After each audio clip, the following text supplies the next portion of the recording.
Hello and welcome to the channel Geostars. Today we will be discussing about Big Bang Theory.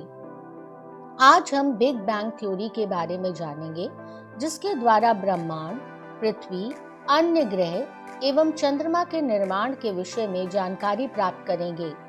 Big bang theory को महाविस्फोटक सिद्धांत या विकासवादी सिद्धांत भी कहते हैं, जिसे बेल्जियम के विद्वान एवे जॉर्ज लेमेत्रे नामक खगोलवेता, जो फिजिक्स के हीरो बनने से पूर्व प्रथम विश्व युद्ध में बेल्जियम की सेना में कार्य करते थे, बाद में कैम्ब्रिज यूनिवर्सिटी, हार्वर्ड यूनिवर्सिटी और मैसाचुसेट्स इंस्टीट्यूट ऑफ टेक्नोलॉजी से फिजिक्स की पढ़ाई की।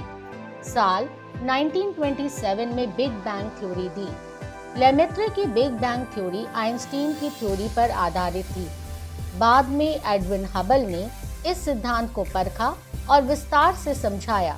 वास्तव में लेमेत्रे का सिद्धांत एल्बर्ट आइंस्टीन की जनरल थ्योरी ऑफ रिलेटिविटी या सापेक्षवाद सिद्धांत पर आधारित था। इसके अनुसार बिग बैंग के पहले समय नहीं था तथा आइजैक न्यूटन का मानना था कि सृष्टि की रचना अवश्य ही किसी रचयिता के द्वारा हुई होगी, अन्यथा इतनी जटिल रचना का निर्माण संभव ही नहीं है। अल्बर्ट आइंस्टीन की जनरल थ्योरी ऑफ रिलेटिविटी या सापेक्षवाद सिद्धांत के अनुसार स्पेस तथा टाइम का समीकरण ने मिलकर ही लगातार स्पेस और समय की रचना को बनाया। ये कभी न रुकने वाली प्रक्रिया है। बिग बैंग के पहले टाइम था ही नहीं। सारी एनर्जी और फिजिकल मैटर एक बिंदु पर स्थित था। आइंस्टीन को इस थ्योरी को मानते हुए लेमेत्रे ने बिग बैंग थ्योरी दी। वास्तव में प्रारंभ में आइंस्टीन लेमेत्रे के कार्य से प्रभावित नहीं थे, परंतु बाद में आइंस्टीन इतने प्रभावित हुए कि 1934 में मशहूर फ्रैंकी पुरस्कार के लिए उनका नाम नामांकित किया गया।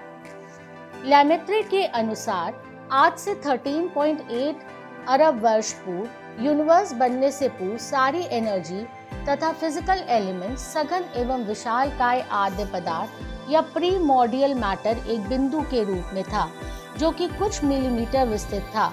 इस गर्म बिंदु में एक भीषण विस्फोट हुआ, जिससे हर कण बाहर की ओर फैलने लगा, जिससे यूनिवर्स का निर्माण होने लगा। यूनिवर्स में इन कणों का विस्तार आज भी हजारों किलोमीटर प्रति सेकंड की दर से हो रहा है। ये यूनिवर्स का विस्तार दो तथ्यों को बताता है।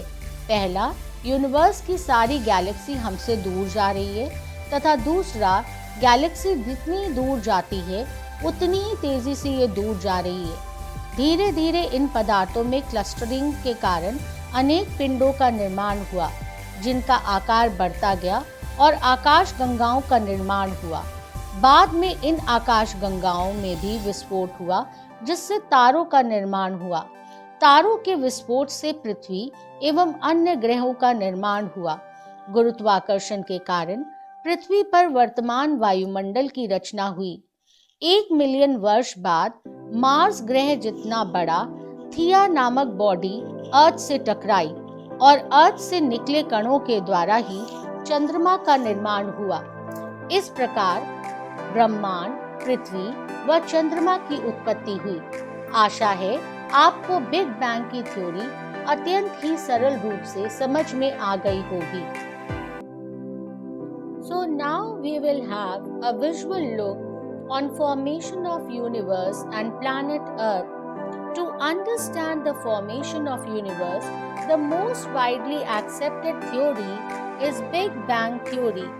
According to this theory, universe was formed due to explosion of tiny particles. These tiny or Sushma particles were actually very hot, infinitely dense point, only few millimeters wide, similar to supercharged black hole. Actually, 13.7 billion years ago, after this explosion, there came matter, energy, space and also time. Because before explosion there was no energy, it gave rise to radiation era and matter era. Basically, the timeline just after explosion of Big Bang theory can be divided into 5 phases, which can be understood in the further video. So, few million years ago, when the explosion took place, carbon, nitrogen, oxygen, etc. spread throughout the universe. Stars, gases, and dark matter came together to make the first galaxies. Galaxies came together to form galaxy cluster, and then 9.1 billion years later, enormous cloud of gas and dust gave birth to solar system 4.6 billion years ago. Angular movement collapsed the cloud and it turned into a flattened spinning disk. Power of gravity pulled gases into the center of the disk. Among these gases, most of the gases condensed to form our sun.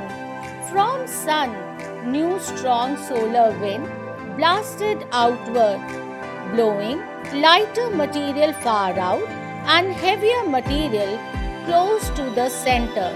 Heavy material formed inner planet like Earth.